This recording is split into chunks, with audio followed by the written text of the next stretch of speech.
My mother was in the fifth grade in 1940. Her fifth grade teacher was a widow by the name of Myrtle McDaniel Dixon.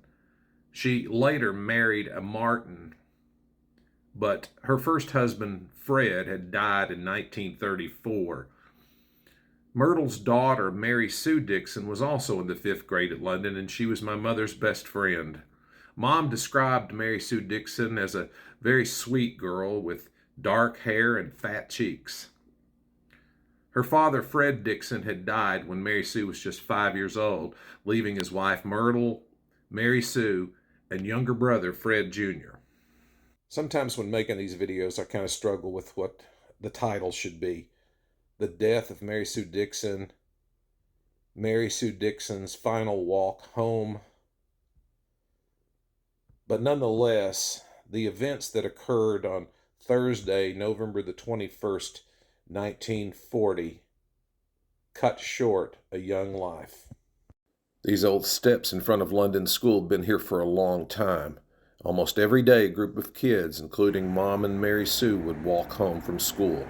Mom and Mary Sue came down these steps that day, and they walked south on Main Street through town, past the stores and the shops and the shopkeepers during the hustle and bustle of a lively downtown London.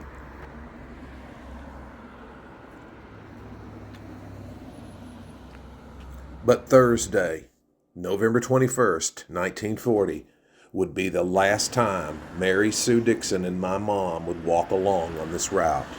Many of the photos you'll see today are not exactly the same time frame, but they do capture the spots along the walk that would have been Mary Sue's last experience of walking through the streets of London.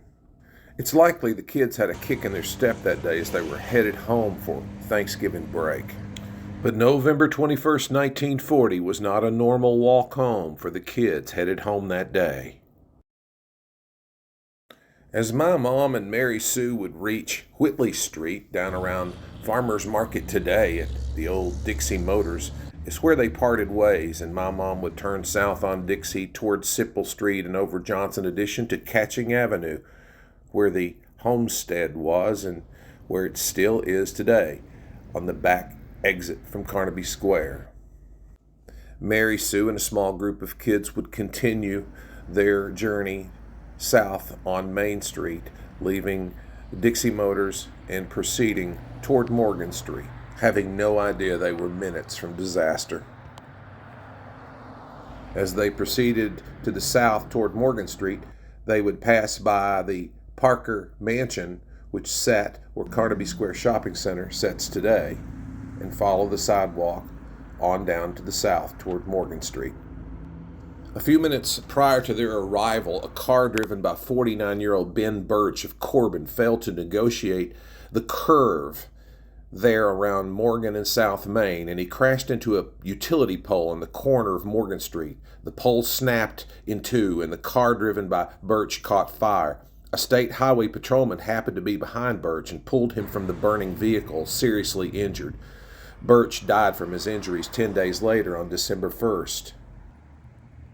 As the children arrived on the scene, they were headed out Morgan Street, and small fires had ignited the autumn grasses near the intersection. This scene was undoubtedly an exciting one for the children as they began to stomp out the small grass fires with their feet. Unknown to anyone, a high-powered electric line had fallen across a wire fence, and as Mary Sue was stomping out the grass fires, she touched the wire fence, which was electrified by the fallen wires. Mary Sue was electrocuted, and she died instantly. Standing here looking at the scene and then turning around the other way and looking back toward the tall Angel Monument in A.R. Dyke, that's the monument for Nanny Parker, the first burial in A.R. Dyke Cemetery. It's literally just a stone's throw away from the accident scene where 11-year-old Mary Sue Dixon was electrocuted that day on November 21st, 1940. If you visit the Angel Stone, 2 stones away, you'll find the final resting place for Mary Sue Dixon, buried next to her mother, Myrtle Dixon Martin. So I've thought about this situation many times, and the day that my mom and Mary Sue parted ways there at Dixie Street, and no one knew that saying goodbye would be forever.